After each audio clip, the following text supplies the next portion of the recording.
10 seconds away from the start of the 1992 Shell Australian Touring Car Championship from Amaroo Park Raceway. Richards and Brock.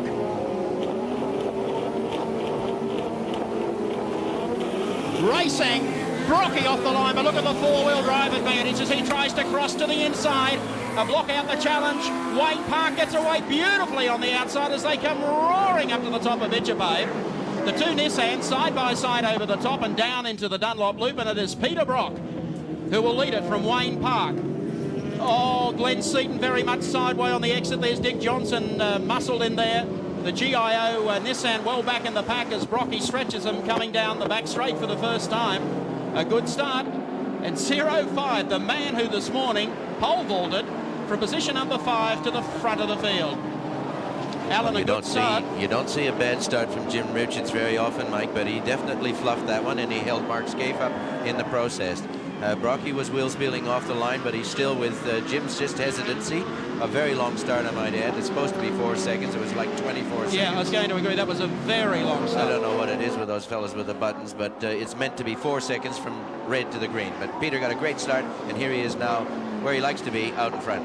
Tell you what, there's a bit of history being made here. The last time a Commodore led a round of the Australian Touring Car Championship was 1989 at Winton, when Gricey led the race for 3 laps. It's been a long time since the Commodore's been out in front. Well, Brock's doing a good job off the front line, as Alan said so correctly.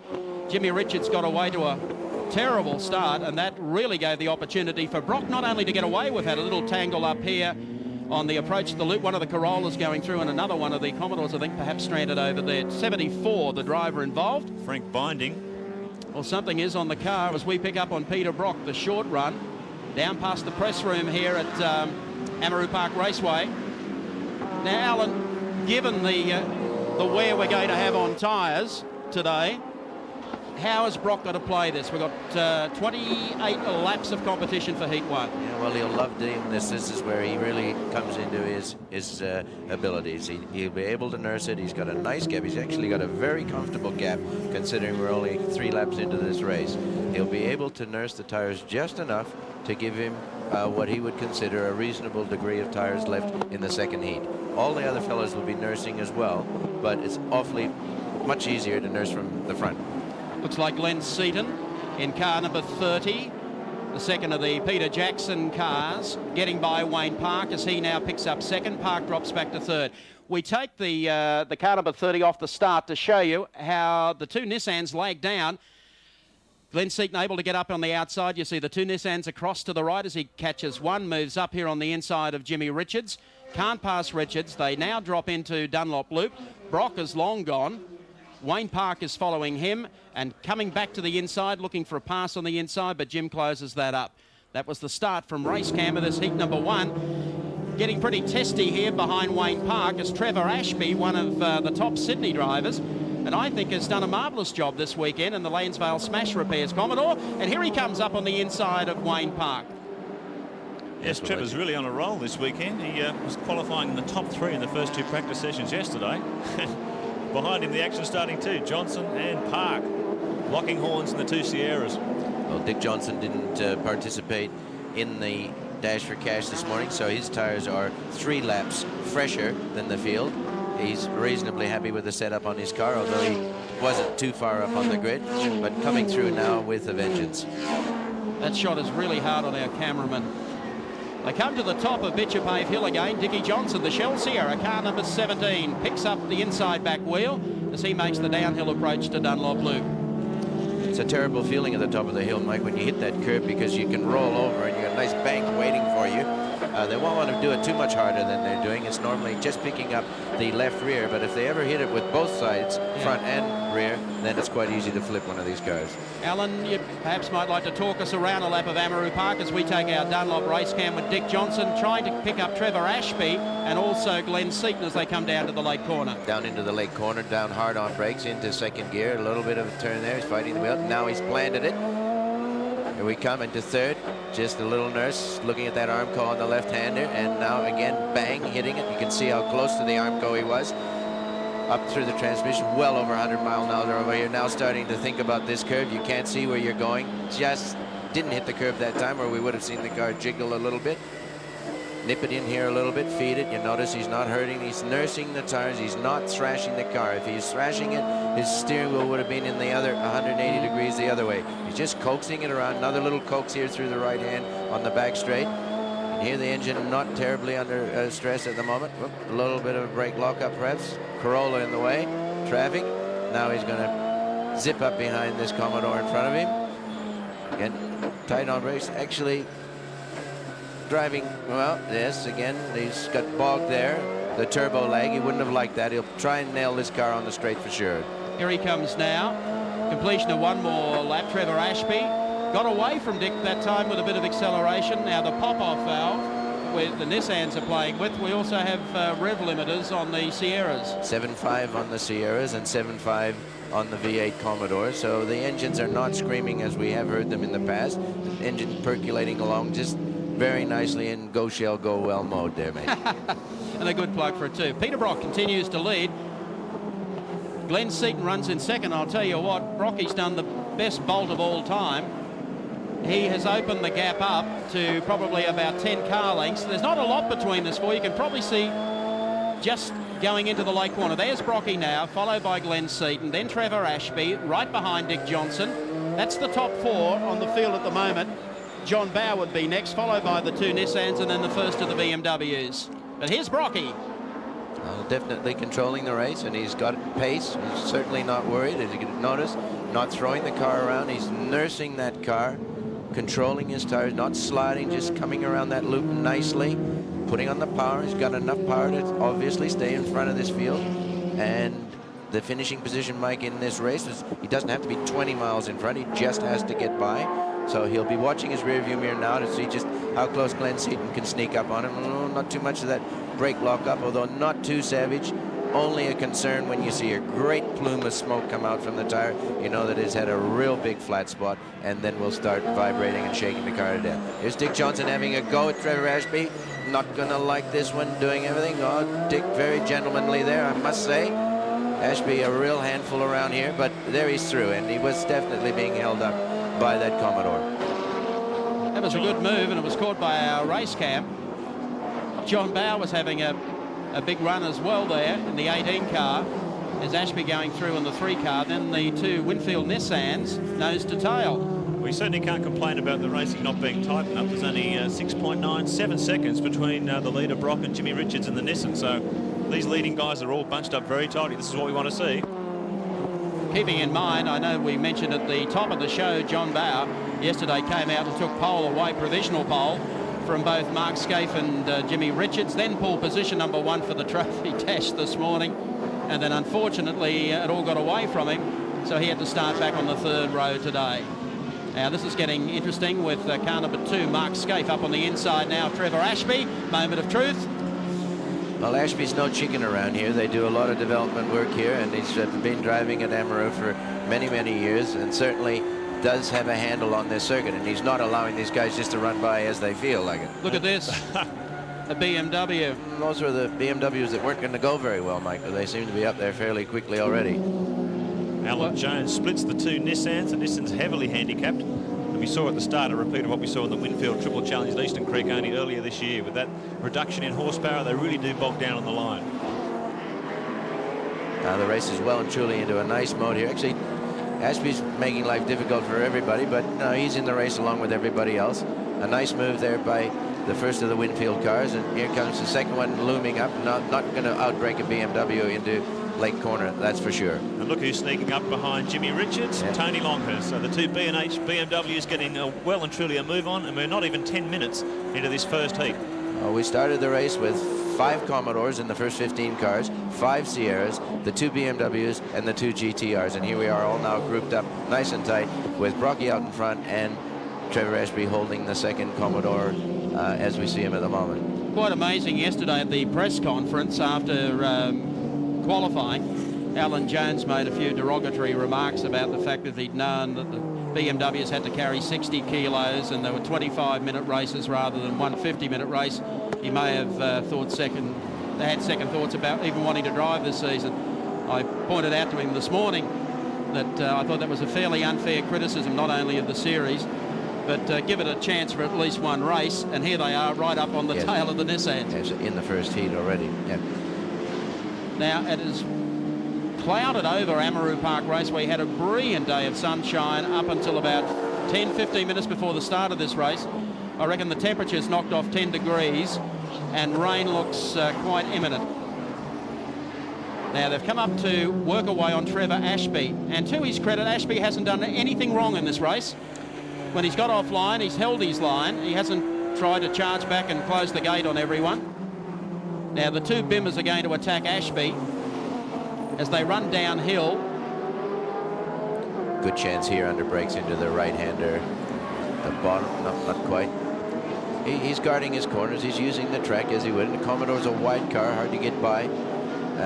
These fellows are going to have to work, but I don't think he's long for this world once Tony Longhurst and Alan Jones just get one more run at him. Look perhaps. At Bondi, straight up on the inside of one. It wasn't Bondi, it was the GIO Nissan, I'm sorry, up on the inside of Alan Jones. And once again, Trevor Ashby getting some good exposure for his sponsors, Dulux and Lansvale Smash Repairs, because he's in there and he's competitive. He's up amongst them today. So order has not changed. The two Nissans start to pull away from Ashby's number 3 Commodore as they set sail after the leaders. Brock still leads. There's the BMW flashing his lights, starting to get a bit frustrated behind this Commodore now. There's going to be a dart under brakes here, but Ashby's entitled to take the line on the inside. There's no sin against doing that. He'll hold the inside line here if he wanted to, although Tony Longhurst is likely to take a nice old dash at it. No, not quite the steam to do it. The challenge is on from Glenn Seaton, the Peter Jackson's here as he hones in behind the tail of the 05 Peter Brock Mobil Commodore. They come down the hill, and Seaton has been clawing away at Peter Brock's lead lap after lap as we take our race cam. Setting up on top of car number 30 on the approach now to the late corner. Brock on the brakes.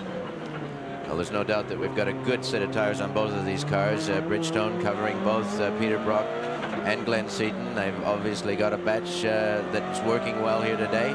May not be so happy in the second heat, but it's certainly a nice place to be deciding where you're going to be entering the second heat. And Glenn giving it hell up the Bitchapave Hill. Once again, they drop down into the loop. Brock doing this very, very smoothly, and so too Glenn Seaton. Had a great season last year in 91, and certainly opened 92 on the right note by winning the Winfield Triple Challenge at Eastern Creek. Out-qualified by his number 2 driver yesterday, Wayne Park, but they did a lot of work on the car overnight. Gap about the same, Alan. Yes. He's not really terrorizing him. He may be happy enough to say, look, it's not worth burning up my tires for first place. I've got second. I'm on the front row of the grid for the start of the second heat. Anyway, can't do much better than that. There's Johnson going through third. Bow is fourth. Then the two Nissans, the lap car Tim Grant. Then Tony Longhurst, followed then by Mark Gibbs. Alan Jones is your next driver, followed by Colin Bond. Trevor Ashby, who's dropped back through the field. Wayne Park is the next driver. Terry Finnegan and Brian Callahan. That looks like the order of the leading contenders as we pick them up coming down the back part of the course. Still very, very murky, the weather above. You might notice, Mark, that all the cars are in the field. That the little bit of engine stability, just bringing those revs down a little bit. Last year, the Commodore teams were revving their engines over 8,000 RPM, wondering mysteriously why they were blowing up every 5 minutes. But now at 7.5, they can hold the motor together. The tires are built to do the job for a certain duration, and this is what we got, a race on our hands. And certainly the way the regulations are heading, and we're all looking forward to 93 as well. We'll be stipulating a rev limit on the cars back to normally aspirated engines, and should have a lot more reliable race cars out there. Meanwhile, Seaton continues the pressure on the boss as we take roof cam, race cam. Bird's eye view of chasing Peter Brock through the back part of Amaroo Park. And while the boss is out there still leading the race, we have word that Niels on Wheels Crompton, unfortunately, has had to pit. So he was, I think, running about 15th. Yeah. And, they're getting bigger and longer now. Yes, well, it'll always stop in the same spot. No matter what Peter does, the tire will stop where it's had that little bit of a wear factor. And unfortunately, this flat spot is just accelerating and accelerating. And so they'll have an awfully good look at it during the break. but they're not allowed to replace it. I guess, Alan, it's one thing to hold off a fellow competitor in second place, but when you're driving a big, heavy car like the Commodore, that's an additional pressure for Brocky, isn't it? Well, you have to stop for the corner. You must get around the corner, and the temptation to press that pedal when you've overcooked it a little bit. It's very, very hard. These cars do not have...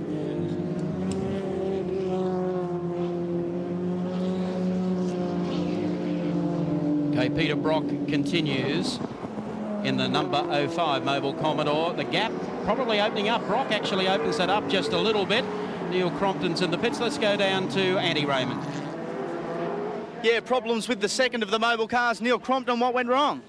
I got quite a reasonable jump off the line, Andy, and then there was a bit of a kerfuffle up the top, and I ended up on the wrong side of the action, sort of dropped back a bit in the scheme of things. And whatever lap it was then just ran out of oil pressure, so got to put it away before we spend a fortune. Not quite the start to the season you would have liked. Better than last year. Thank you very much, Neil Crompton and Andrew. We've got a great scrap going on here. The two Nissans getting all over John Bower.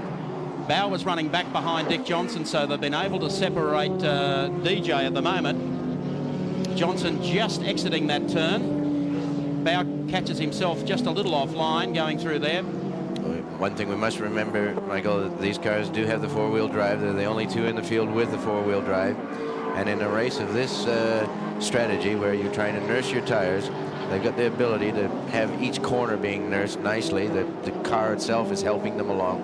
They've sat back in a bit of a groove the first half of this race, but now look as if they're intent on getting better placings. Peter Brock continues to lead Heat 1 of Round 1, the Shell Australian Touring Car Championship, over Glenn Seaton in the Peter Jackson Sierra. Dick Johnson runs back in third. Fourth is Mark Scaife. Fifth is Jim Richards. And sixth is John Bower in the second of the Shell Sierras.